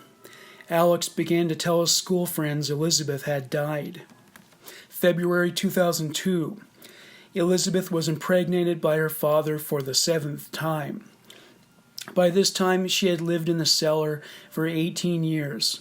She was suffering from vitamin deficiency, malnourishment, and acute emotional distress. Her teeth were falling out due to gum disease. Her red hair was now turning gray. She never complained in front of the children, feeling it was important for their sake to be strong. This was the only thing Josef respected her for. After all he put her through, she was the tower of strength her children needed to lean against. It was her last pregnancy, and Josef lost interest in her as a sexual prospect. He was no longer attracted to her. Like with Rosemary, he had used her up and was ready to move on to somebody else. December 16th, 2002. Elisabeth gave birth to a son she named Felix. Josef decided that Felix would remain in the dungeon because Rosemary had her hands full raising the other 3 children. He was charitable enough to buy a washing machine so that Elisabeth would no longer have to wash their clothes by hand. Still, months later, Josef dictated another letter as Elisabeth wrote it down. It conveyed that she gave birth to a son in December, but provided no clues as to her whereabouts. August 28, 2005. It was the 21st anniversary of Elisabeth's incarceration in her father's dungeon. Elisabeth and her children had no conception of time in the cellar. The only indication of the passing time was their deteriorating health and the growth of Elisabeth's children. Stefan crawled around the basement on his hands and knees because it was easier than stooping under the low ceiling. At this juncture, they all had poor posture and were anemic with compromised immune systems. Elisabeth had many concerns about the medical consequences of incest. One day, while engaging in a conversation with one of his tenants, Josef made this strange comment. "One day, this house is going to make history." At the age of 72, Josef was exhausted by all the effort that was required to provide for two families. Circumstances were graver for his captors in the dungeon. Kirsten's teeth were falling out. It was cold and flu season, and they all had contracted influenza and acute coughing attacks. They also suffered from heart conditions and circulation disorders. Elisabeth asked Josef to bring them over-the-counter cough and cold remedies, but they were ineffective. Felix and Kirsten ran dangerously high fevers. Sometimes Felix would shake for hours. Kirsten had screaming fits. Elisabeth's hair was now white, and she was completely devoid of teeth. Kirsten was terminally ill. Josef considered the possibilities of what he could do to fix this situation. He could bring them upstairs and concoct an explanation for their sudden appearance. He could kill them all. That last possibility would present difficulties, since it would not be as easy to dispose of a grown woman and 3 children by tossing them into an incinerator. As Josef said later, "I was getting older.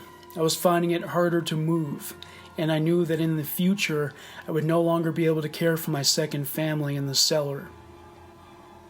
The Christmas season was underway, and Josef Fritzl finally came up with a plan to bring his prisoners to the real world. He would use the story of Elisabeth running away to join a cult, which he would connect to her reappearance, with Kirsten, Stefan, and Felix in tow. He would blame the cult for the wretched state of their health. He dictated a letter to Elisabeth. She was to write that she was tired of living with the cult and wanted to come home.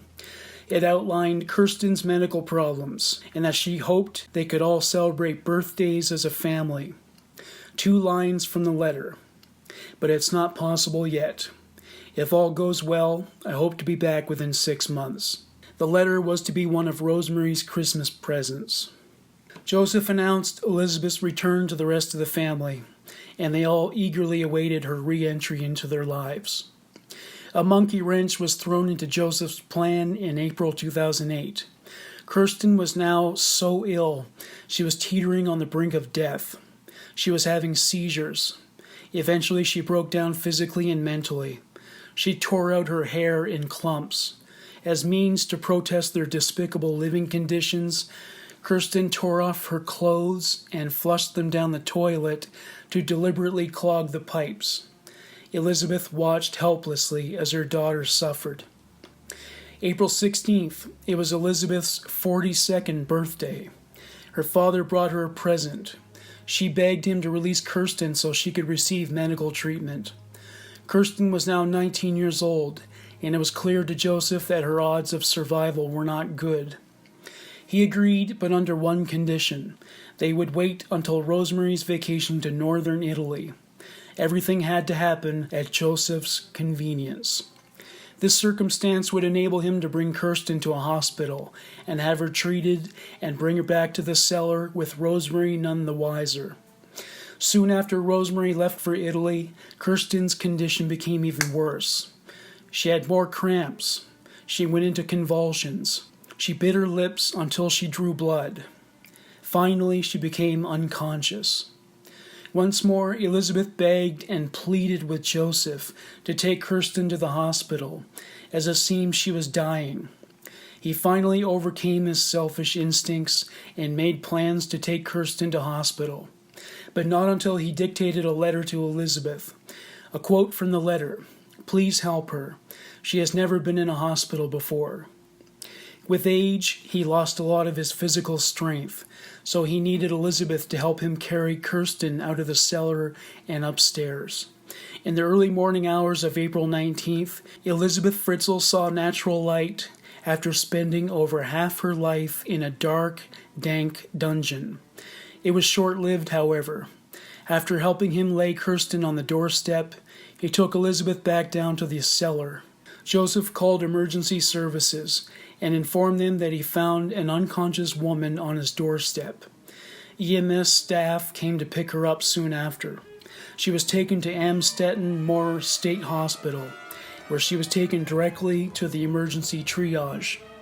Josef drove there 3 hours later and demanded to speak to a doctor about her condition. He met with Albert Reitner in his office. He explained the situation about Elisabeth's disappearance into the cult, and that Kirsten was the latest to suffer from that fate. He asked Dr. Reitner to cure Kirsten and to refrain from contacting the police. Later that morning, the police arrived at Josef's doorstep. It was a routine visit. They wanted an explanation about Kirsten's condition and her living arrangements. Josef went into the usual explanation about the cult and Elisabeth's letter. With that, the police left. April 21st, Dr. Reitner called Josef Fritzl. The prognosis was not good. Kirsten's health continued to deteriorate, and she was close to death. It was unclear to the doctor exactly what happened to cause her illness, but what he did know was that she was suffering from complications of multiple organ failure. She was placed in a medically induced coma. He said that her mother must be contacted to save her life, and that there was no time to spare. Josef told him that he had no knowledge of Elisabeth's whereabouts or of which cult she was living with. He told the doctor he had to go, and hung up. Josef's grip on Elisabeth and their children was loosening. He was also losing control over his composure. When local media approached him for an interview about Elisabeth and her child, he was abrasive and combative. On Wednesday, the police showed up at the house and requested a DNA sample. Josef said he was too busy to submit one. After all, that would have proven he was Kirsten's father. Rosemary, who had returned from her vacation, gave one, as did Lisa, Monica, and Alexander. Josef continued to postpone it. Elisabeth worried about Kirsten's condition and asked Josef about it whenever he came down to the cellar. He gave little information, only saying that she was in recovery. One night, Elisabeth and the children were watching television when they were suddenly confronted with a photograph of Elisabeth as a teenager. Dr. Reitner appeared, appealing to her to contact the hospital immediately. He said that her medical information was needed to save Kirsten's life. He was very emotional. Part of his statement contained the following: "I can't simply look on. I am deeply distressed about this case. I have never seen anything like it." The next time Josef went down to the cellar, Elisabeth begged him for a temporary release so she could save Kirsten's life. By Saturday morning, Josef realized that the only way he could maintain his dual family lives was to free Elisabeth up to come to Kirsten's aid. He told Elisabeth that, in return, she was required to maintain the cult story. She was also to coach Stefan and Felix to lie for him.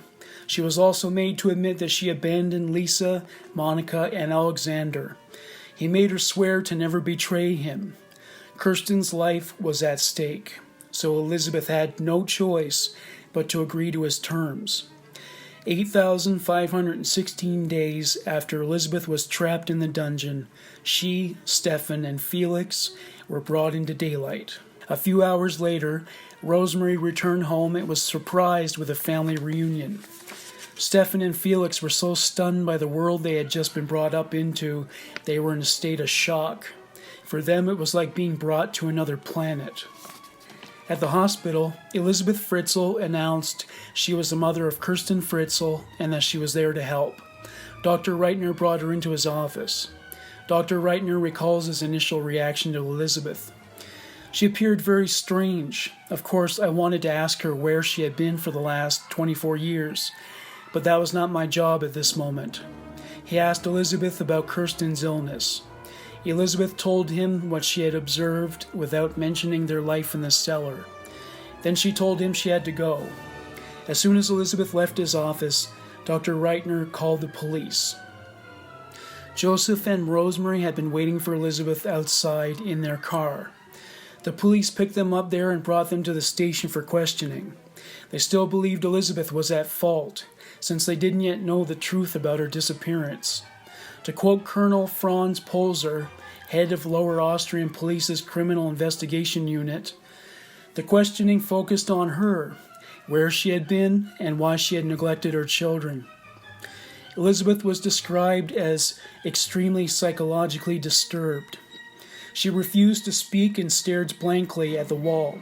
After a few hours of gentle coaxing, she broke down and told them the truth about the life she and her children had been living for the previous 24 years.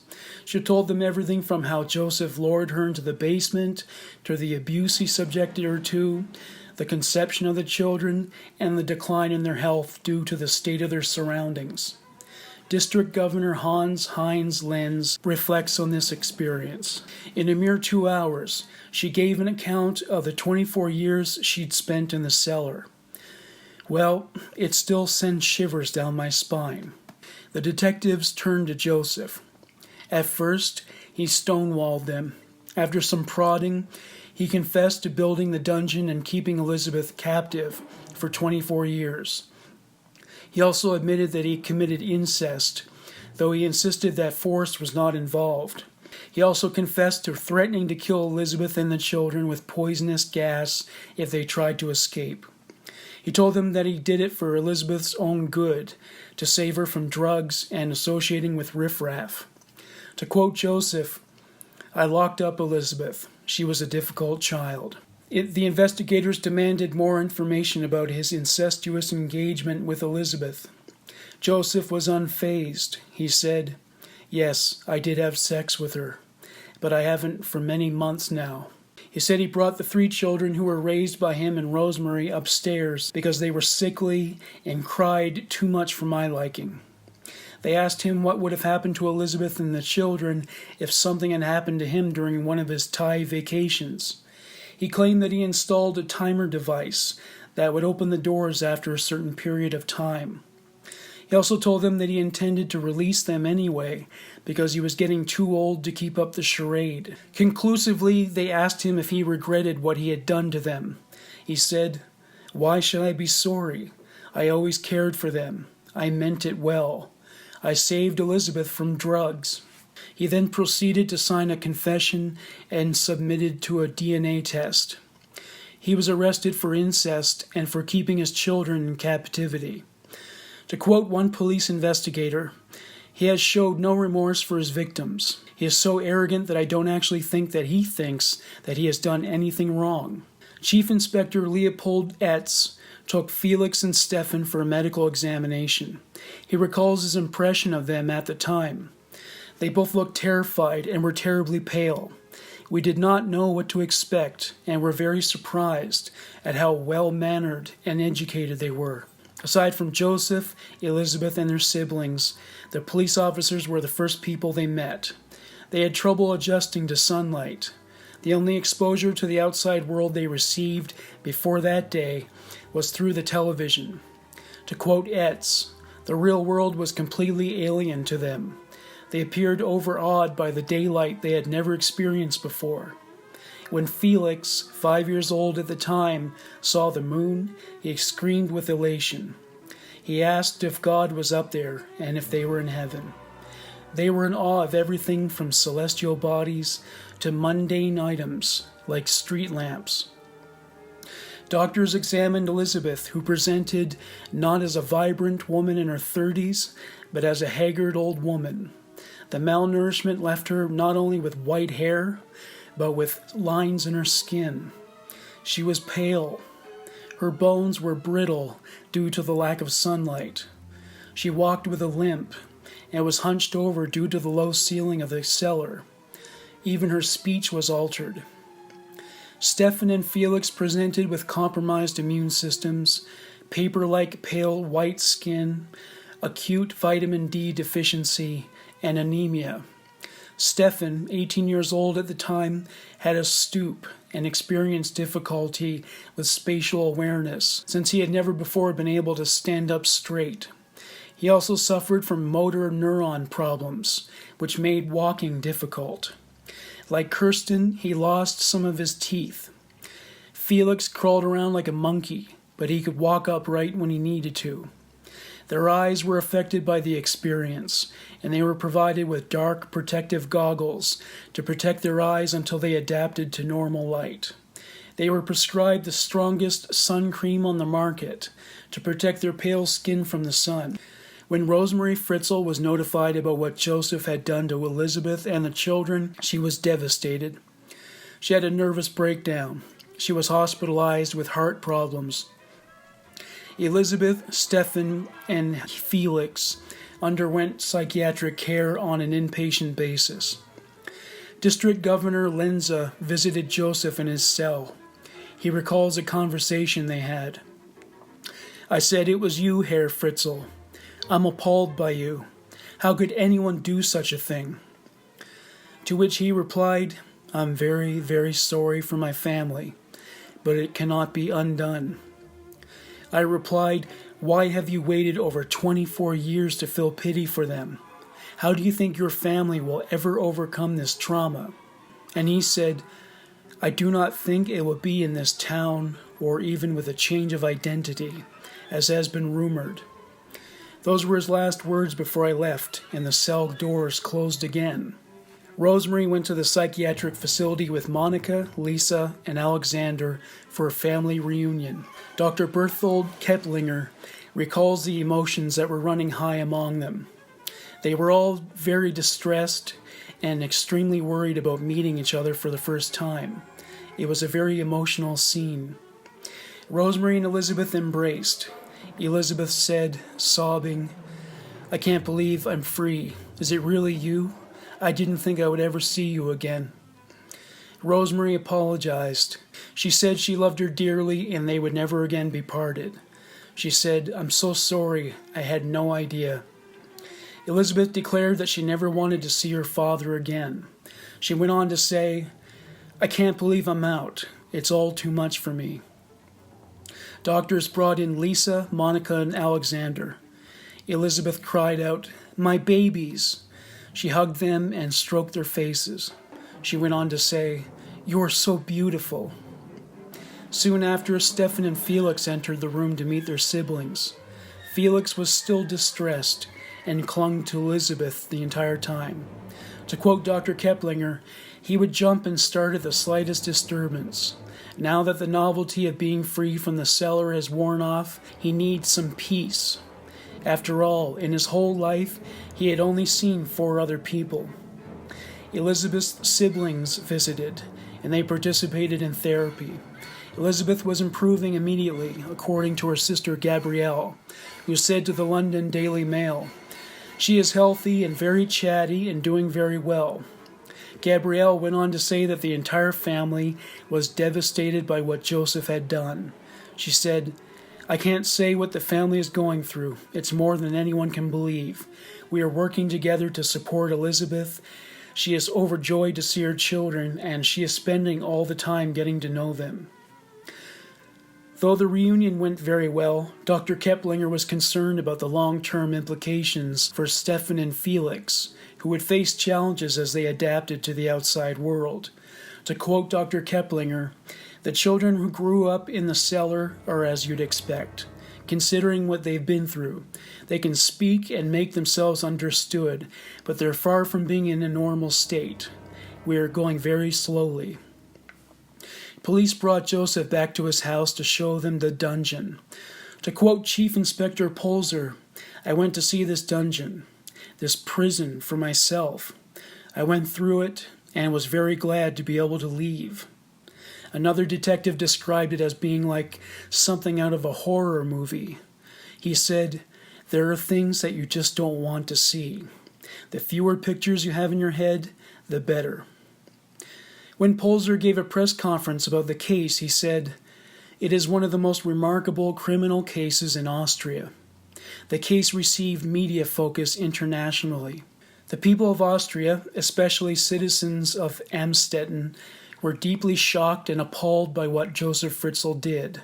Somebody placed a sign outside of his house that read, 'Why did nobody notice?' The Austrian media dubbed Josef das Inzestmonster, or the incest monster. They branded his offenses as the worst crime in history. An editorial in the Österreich newspaper was quoted as saying, 'The community of Amstetten should drown in shame. The neighbors are turning a blind eye.'" Gertrude Baumgarten once worked with Josef Fritzl, and in an interview with CNN, she said, "I only have a small pension, but I would spend my money to see him hang on a rope." She said he was arrogant, and she generally avoided contact with him. Andrea Schmidt and her friend Paul vacationed with Josef. She described her feelings about Josef after his crimes came to light. "Now I think of the dungeon down there. I feel sick. I am ashamed to be linked to him." The Fritzl family went into hiding to avoid the spotlight. After attending a hearing, Josef Fritzl was taken back to jail. Prosecuting attorney Gerhard Sedlacek describes Joseph's temperament. He was completely calm, completely without emotion. Franz Polzer called another press conference. He announced the results of the DNA tests. "We have the results of the DNA. Josef Fritzl is the true father of these 7 children of his own daughter." When he first arrived in prison, Josef took advantage of the 1 hour a day he was allotted to walk outside. He soon chose a hermetic existence when other inmates began threatening him. They taunted him every night, banging on his cell wall and screaming, "Hey Satan, come on out and play. We're going to get you." The warden commented on the situation. "Fritzl is terrified someone will kill him. The other prisoners call him Satan, and the only reason he's sharing a cell is so his roommate can report on him and check that he doesn't try to commit suicide."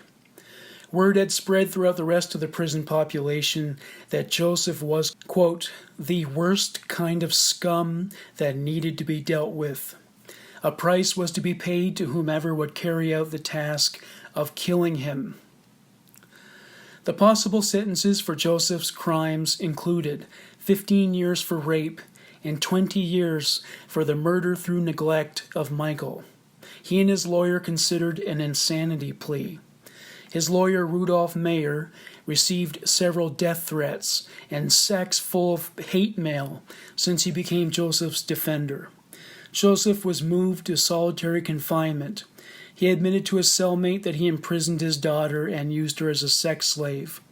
His cellmate threatened to murder him. He begged Rosemary to visit him so he could explain things from his point of view, but she refused to see him. He did an interview in prison. He said this when asked about the onset of his sexual abuse of Elisabeth. "My desire to have sex with Elisabeth got much stronger as time went by. We first had sex in spring 1985. I could not control myself anymore. At some stage, somewhere in the night, I went into the cellar and laid her down on the bed and had sex with her. I knew that Elisabeth did not want it, what I did with her. The pressure to do the forbidden thing was just too big to withstand. It was an obsession with me." He said this about how he felt after she gave birth to Kirsten and Stefan. "I was delighted about the children. It was great for me to have a second proper family in the cellar, with a good wife and a few children." He was asked if he wanted to die since he had been taken into custody. He said, "No, I only want redemption. I always knew during those 24 years that what I was doing was wrong. I must have been mad to do something like that.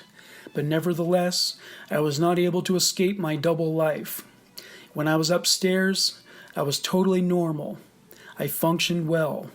I made money, took care of my family, and only consciously thought about downstairs when I had to run errands for my second family. But at some point, it became a matter of course for me that I led a double life in the basement of my house, and that I had to take care of a second wife and our children down there. Elisabeth impressed everybody with her strength, resilience, and optimism. To quote the family's lawyer, Elisabeth is really an impressive person. She is very strong, a tower of strength, and happy now for the first time. Her biggest wish now is to have the family together and to have the best for her children. They need time to heal and grow together. Everything else is secondary to her. She tells her family that all she longs for is a normal life. That's her only wish. One source of stress for the upstairs children was the intense media scrutiny. Journalists and paparazzi were camped out in front of the hospital, their house, and would likely appear at their schools as well. They received letters of support from all over the world. Elisabeth came up with an idea. They would express their gratitude for all the support by making a colorful thank you poster, which contained rainbows, hearts, and smiling faces. Elisabeth wrote the following message up top. We, the whole family, would like to use this opportunity to thank you all for sympathizing with our fate. Your empathy is helping us to go through these difficult times, and it shows us that there also are good and honest people. We hope that there will be a time when we can return to normal life. A large heart was drawn on Kirsten's behalf. They all traced around their hands. Inside of her own handprint, Elisabeth wrote, I wish for the recovery of my daughter Kirsten, the love of my children, the protection of my family, for people with a big heart and compassion. Lisa took up a red crayon and wrote, wishes, health, that everything goes well, love, happiness. Mrs. Kirsten, school, friends, fresh air, class 1C. Stefan wrote his message in purple. I miss my sister. I am enjoying freedom in my family. I like the sun, the fresh air, and the nature. In green crayon, Alexander wrote, I desire freedom, strength, and power, and the sun. I miss the fire brigade and Sister Kirsten. Monica wrote in purple, wishes, that Kirsten gets better, lots of love, that everything is soon past. Mrs. Fire Brigade, music school, friends, school, Kirsten. Felix wrote, I dream of playing with the other children, running in the meadows, riding in cars, playing ball, swimming, sleigh rides, and playing with other children. Rosemary wrote in purple crayon, I wish to be able to live in peace with my children, with much strength, and with God's help. I miss my dear friends and my freedom. The scrutiny by the media was so intense that there was no way Rosemary, Elisabeth, and her children would be able to enjoy privacy. Their names were changed officially. May 15th, after multiple organ failure nearly killed her, Kirsten woke from her coma. Dr. Reitner was attending to routine, making his rounds at the hospital, when Kirsten suddenly opened her eyes and smiled at him. To quote Dr. Reitner, it was an amazing moment. She opened her eyes and showed emotional reactions. We smiled at her and she smiled back at us. It was feared that Kirsten may have suffered brain damage, but these responses proved that she had not. Michael didn't stand a chance, but Joseph's neglect and abuse didn't have the power to overcome Kirsten's will to survive. Having heard the news of Kirsten's resurrection, Elisabeth drove straight to the hospital when she heard the news. She was at Kirsten's bedside along with the doctors constantly, talking to her and giving her medication. She watched her grow stronger day by day. As before, Elisabeth was instrumental in Kirsten's recovery. To quote Dr. Reitner, It was very important that Elisabeth was there to motivate her and get her to participate in some of the things we asked her to participate in. That was so difficult with all the different tubes going into her neck and body, and catheters, and all those things. Chief Inspector Polzer revealed that there was no mechanism to release lethal gas into the cellar. A dated postcard sent from Italy during her vacation cleared Rosemary of any suspicion that she participated in or enabled Joseph's abuse and incarceration of Elisabeth and her children. It also proved that she knew nothing about what was going on in the cellar. The police also discovered that Joseph's real motivation for bringing Alexander, Lisa, and Monica upstairs was strictly monetary. He was receiving a total of $60,000 in state subsidies. To quote an investigator in an interview with London's Sun newspaper, "They were cash cows for him. Everything he did was not out of concern for them, but to get money." Elisabeth, Stefan, and Felix donned disguises and went to a nearby park, walking by paparazzi who didn't recognize them. Felix was so in awe of the foliage at the park that he announced he wanted to be a gardener when he grew up.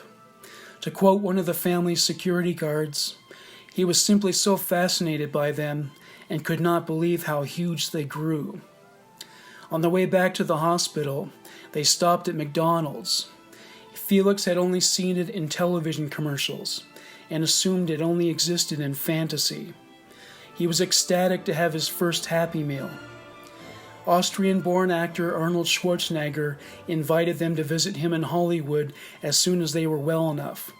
To quote one of his representatives, "Elisabeth and the children will be personal guests. These children have been prisoners all their lives. Can you imagine how they'd react to Disneyland or a trip to Universal Studios?" Another famous actor, Ben Affleck, was moved by the case and weighed in on it with his own statement. "Emotionally, I think the Austrian sex offender Josef Fritzl should be killed." According to a source in the jail where Joseph was held, a significant change came over him over the course of the 3 weeks he stayed there. To quote this source in an interview with London's Daily Mirror newspaper, Fritzl's mood has changed dramatically over the past 3 weeks. When he first arrived, he was arrogant and unrepentant. But now he's a broken man. He cries all night and has lost a lot of weight. He's wasting away. Joseph's only visitor, aside from his lawyer, was a family friend who went unidentified. Once again, he requested a visit by Rosemary and Elisabeth. His wish was not granted. He told his legal team, "I want to see my family to explain things and find out how they are. I'm worried about them." Kirsten was given a CD player and she listened to her favorite musician, Robbie Williams, who she discovered while watching TV in the dungeon. She was nearly dancing in bed. Dr. Reitner took this as a good sign. That was the point in time where I said we should go ahead with steps to get her mobile. June 1st, the doctors removed the breathing tube from Kirsten's mouth. Elisabeth and all the doctors watched, deeply concerned. Kirsten drew a breath unassisted for the first time in weeks. She smiled. Dr. Reitner recalls the exchange he had with Kirsten. "I said to Kirsten, 'Hello, Kirsten,' and Kirsten told me, 'Hello,' back." From this point, Kirsten's recovery accelerated. June 6th, Joseph had another hearing. The judge remanded him in custody for another 2 months because the state prosecutor needed more time to complete the investigation. The cellar was still being examined by experts in many fields. It was a very lengthy and thorough search for evidence. DNA had confirmed that Joseph acted alone with no accomplices. Among the death threats and statements of condemnation, Josef Fritzl received over 200 love letters from female hybristophiles. A hybristophile is attracted to criminals, especially violent offenders, and those guilty of sexual misconduct. They would write that he was, quote, good at heart, and, quote, misunderstood. Josef was now isolated in his cell for 23.5 hours a day. He went out for 30 minutes to sunbathe. Despite his limited social interactions, he requested a supply of anti-aging cream. He began to complain of chest pains and stomach aches. To quote one prison spokesman, Herr Fritzl usually sits there watching television all day, especially news programs about him. To be honest, other than the trips to the doctor and the request for face creams, he gives us no trouble. Elisabeth grabbed Kirsten's arm and escorted her into the Mauer clinic, where the other children were still staying. Dr. Reitner recalls this special occasion. For us, it was a very special moment. The mother was able to walk with Kirsten, the two of them literally stepping forward into a new life. Kirsten met Monica, Lisa, and Alexander for the first time, and she was thrilled to be reunited with Felix and Stefan.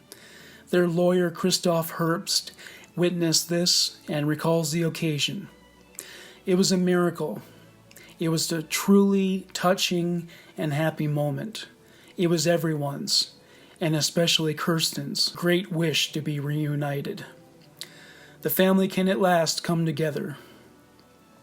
Elisabeth was informed that due to her slow recovery, Josef's trial could be postponed for 2 years. This she would not abide. She wanted justice not only for herself, but for her children, who were damaged goods because of her father's actions. She wanted to speak to and cooperate with the prosecuting attorneys as soon as possible. She was determined to stop at nothing to ensure that justice was served. Elisabeth and her family moved into a villa situated on the hospital's grounds. This was done to help them make the transition to a normal life. They were protected by heavy security presence to keep them out of the media's glare. They also received assistance with domestic activities from hospital staff. They continued to receive medical care, therapy, and explore the grounds to enjoy the natural world. They received visits from Elisabeth's siblings and their children. Though her psychiatrist felt she was not ready, Elisabeth was nevertheless keen to testify against her father.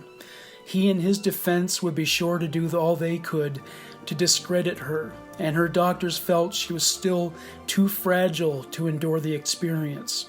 The court agreed to postpone the trial until Elisabeth's doctors deemed her emotionally strong enough to face Josef and his lawyer. A court spokesman revealed the approach that would be taken to present her testimony. A video recording of it will be shown at the main trial, so the victim will not be required to appear in person to give evidence. July 4th. Lisa left the clinic to attend an annual Youth Fire Brigade camp. Her identity was concealed. She reunited with some old friends and enjoyed the occasion greatly. July 11th. Elisabeth was driven to an undisclosed location to give a videotaped deposition. She was accompanied by a doctor and a psychologist, who were prepared to help her if she had trouble getting through it. Attorneys for both the defense and the prosecution sat in an adjoining room, watching on a closed-circuit television. They were outfitted with a microphone so that they could question her. Though Josef had a right to attend, he declined to do so. Judge Andrea Hummer gave the go-ahead once the doctors told her Elisabeth was in relatively good health and ready to testify. Elisabeth gave a deeply detailed account of what Josef put her through.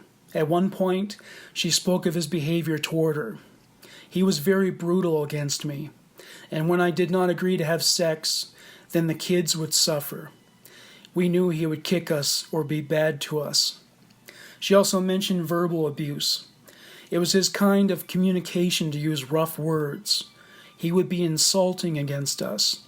When he was at the table and we were eating and someone was holding the knife wrongly or did not want to eat, there would be verbal abuse.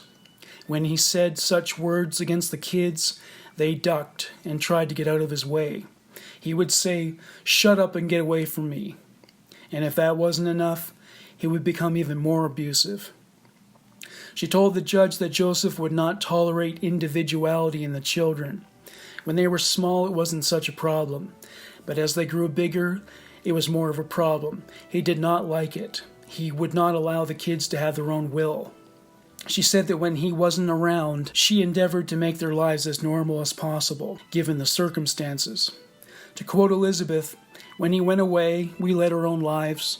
When he was here, it was all silence. We just tried to survive. He was just all-powerful."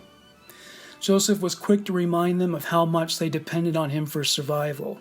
As Elisabeth pointed out, he said he could close the door whenever he wanted, and then we would see how long we survived. Judge Humer asked if she took his threats seriously. Sobbing by now, Elisabeth said yes. Elisabeth made a point of reiterating her belief that Josef was directly responsible for Michael's death through neglect. To quote Elisabeth, "He is the killer of my son." The prosecution experienced a significant setback when Kirsten and Stefan refused to testify against Josef. They simply just weren't ready psychologically. Josef was slapped with a charge of manslaughter. That, in addition to charges of rape, abuse, incarceration, and incest. Ultimately, prosecutors decided Elisabeth's testimony would be enough. The family dynamic in the villa was not without tensions. Elisabeth was angry that Lisa, Monica, and Alexander were still addressing Rosemary as Mom, something Rosemary did nothing to stop. Elisabeth ordered Rosemary to leave and never return. She was also angry at Rosemary because of being so passive during her marriage to Josef. She felt she should have left him in 1967 after his conviction for sexual assault. That wasn't all. Rosemary did nothing to protect Elisabeth from Josef's abuse, whether it was violence or rape. She also wanted to know how she could be so free of suspicions about the cellar, which she was forbidden to enter. Rosemary divorced Josef after the trial and reverted to using her maiden name. This was only done after Elisabeth demanded it. August. Elisabeth, Stefan, and Felix, accompanied by doctors and police, went to the dungeon. They provided information to the police about the nature of their daily lives in the cellar. Elisabeth took her 6 children to a surprise tea party at Ulmerfeld Hausmenning Police Headquarters. This was done to thank the officers for all the hard work they did for the benefit of her family. She baked a cake for them and presented them with a thank you poster. It bore an image of a centipede and a handwritten message that went as follows: "We would like to thank you for your constant sympathy and protection. You stood with us during the first very hard times and made us feel safe and strong." Chief of Police Karl Gischoff wasn't expecting it. Elisabeth and the children arrived with a gift basket, whose contents included several bottles of wine. To quote the chief, "It was such a shock. The children had painted a very touching picture, and she brought a delicious cake. We also had coffee and ice cream, and just sat around and chatted." Elisabeth gave a speech, thanking the officers and saying she was happy to be with normal people again. Remarking further, the chief said, "The entire family, including the eldest girl, seemed strong. You would never guess what Elisabeth had been through. She's an extremely strong, courageous woman who does everything for her children without worrying about herself." Everyone was impressed by Elisabeth's strength and devotion to her children. As the chief said, she is an extremely strong, settled woman who cares for her children impressively. In September, Lisa, Monica, and Alexander returned to their studies at undisclosed schools. The prosecution announced they would not need testimonies from the children. They also announced that Josef could face as many as 3,000 rape charges, since it was known how often he raped Elisabeth, 3 times a week for 24 years. A new challenge emerged: finding an impartial jury. Austria is a small country, and there wasn't a single adult in their right mind who wasn't aware of the case and who, in turn, despised Josef Fritzl and was sickened by his crimes. September 25th, Court officials accompanied Josef as they examined the dungeon. He showed no emotion. He failed to prove to the judge that there was any kind of escape mechanism. He accused the police of removing the time lock to increase the charges against him. Even at that stage, he would stop at nothing to deny accountability. After his 6 lengthy interviews, psychiatrists revealed that Josef placed the blame for his offenses solely at his mother's feet.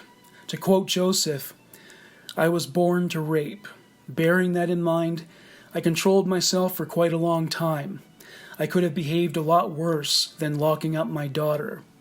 He said he never looked Elisabeth in the face when he raped her, so he could distance himself from it. He withdrew from Rosemary sexually once Elisabeth was incarcerated in the dungeon. Dr. Kastner concluded that while there was no question that Josef Fritzl had profound psychological issues, including personality disorders and sexual deviancy, he was sane enough to stand trial. She recommended that he spend the rest of his life in a secure psychiatric unit. She said he should never be a free man again, feeling he was a danger to society.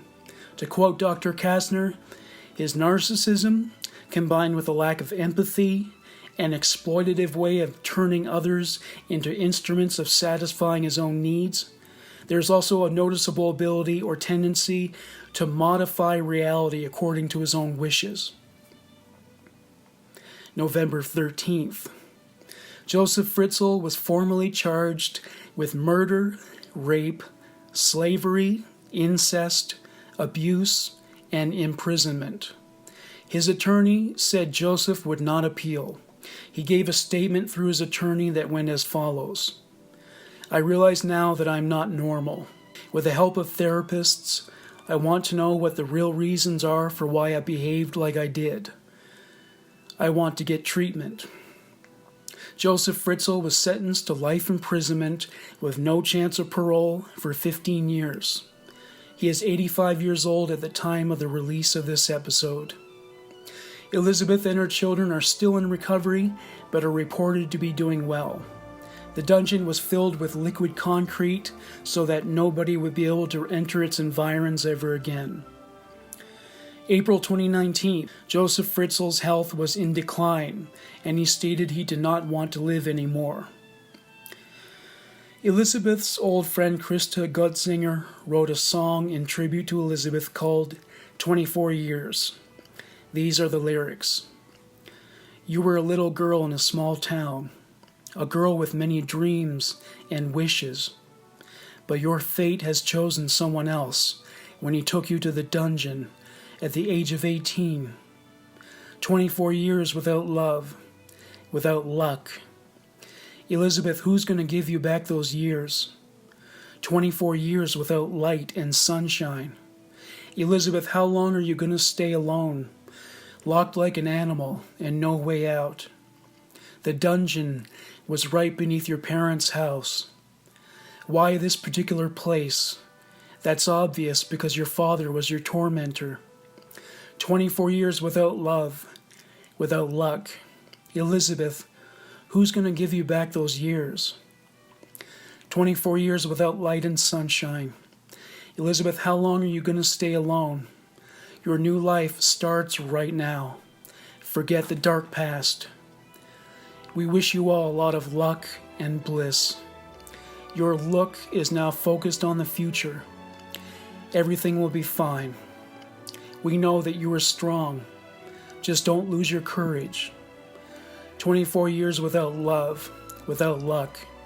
Elisabeth, who's going to give you back those years? Over the time without luck and love. Elisabeth, go and get your years back." Thank you for listening to Human Monsters.